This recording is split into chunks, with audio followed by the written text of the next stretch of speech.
Hello everyone and welcome to the highlight video for the Montreal Expos' second game of the season against the Junior Melonheads.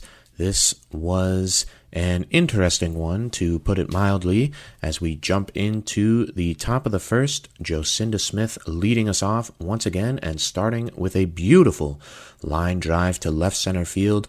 This would be a double for most people. I did not realize that Jocinda Smith is not that fast, but no matter, solid single to get us going. And then Keisha Phillips, next batter up, hits a bomb to left field, getting us off to the perfect start once again. It's another first inning home run for Keisha Phillips, and this allows us to take a 2-0 lead.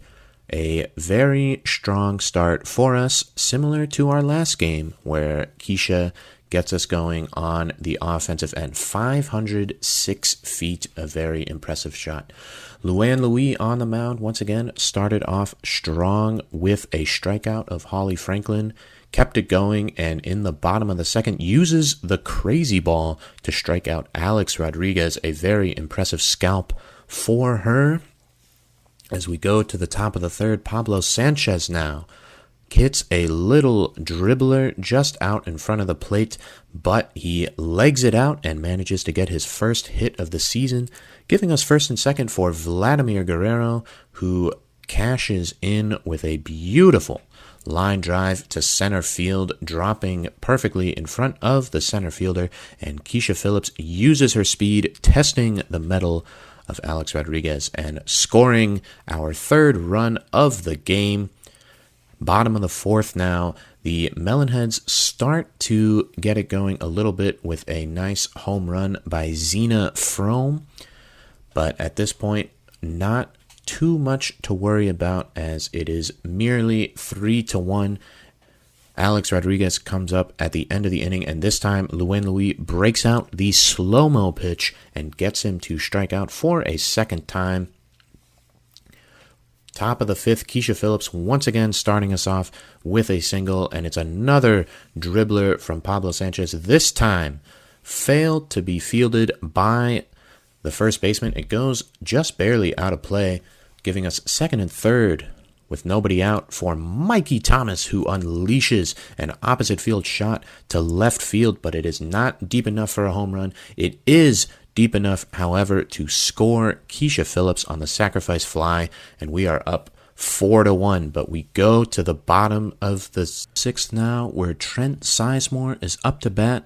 Batting average of 0 so far this season, and it looks like a routine pop-up to the pitcher, but Luann just misplays it, and Sizemore is on. She tries to get Zena Frome out with a corkscrew pitch, but goes to try and get the lead runner. Didn't have the power on that, and all of a sudden, there's 2 on and nobody out, and Leah Wayne on a 1-2 pitch manages to just get this right hook over the fence, nearly passes her teammate on the base paths. That would have been interesting if she had overrun her. What would have happened there?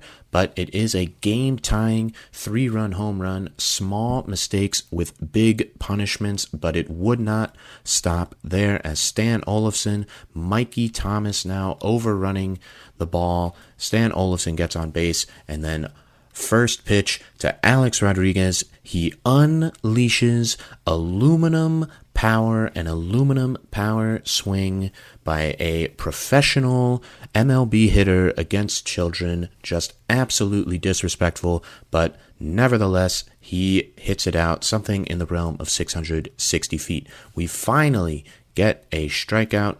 And then with 2 outs and 1 on, Holly Franklin takes her turn. She unleashes aluminum power and takes what had become a 6-4 deficit for us and doubles it 8-4 for the Melonheads after just a devastating 6th inning.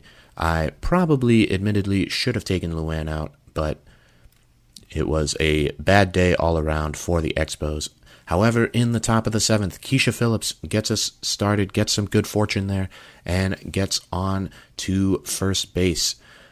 Pablo Sanchez comes up next, hits another one of these dribblers that he was making a living off of in this game, and now we have first and second with nobody out. The comeback is on. Mikey Thomas is up next, and he is going to hit a ground ball just past the pitcher and gets on base because the infield was playing deep, and Vladimir Guerrero is unable to take advantage, striking out with the bases loaded. So it's up to Annie Frazier, and she hits a dribbler to the pitcher Leah Wayne, who executes a perfect 1-2-3 double play, and that really just took all the life out of the team. Luann, still on the mound, gives up another home run to Zena Frome, and it is 9-4.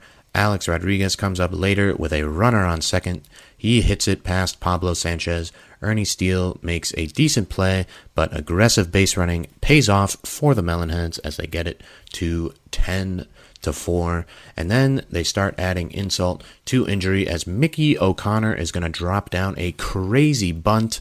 And now we are just running all over the field, but we are fortunate on this play that Alex Rodriguez was not paying any attention and doesn't start running until it's way too late, so we get an out there. But Jim Kiley will continue the crazy bunt brigade now with 2 runners on. Crazy bunt once again ending up in left field, and for whatever reason, Keisha Phillips abandons her post at home plate and allows for another run to score. It's 11-4. Holly Franklin comes up now and crazy bunts the big freeze pitch. This one goes out to right field. Vladimir Guerrero, using his professional experience to just throw it to first, and even though we concede the run, we are able to get Holly Franklin into a rundown and eventually throw her out at second base to get out of the inning. We threaten again in the top of the 8th, but Keisha Phillips strikes out with 2 runners on, and that is the end of that.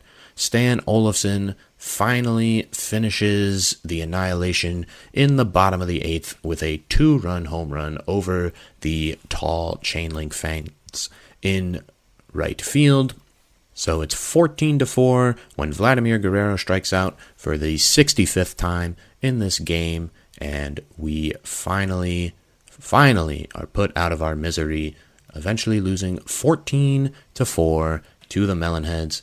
Again, this one was rough, puts us last in the division, poorly played, admittedly poorly coached, probably should have taken Luann out once it was 6-4 and gone with Ernie Steele, but credit to her, she toughed through the rest of the game, and yeah, adjustments will be made.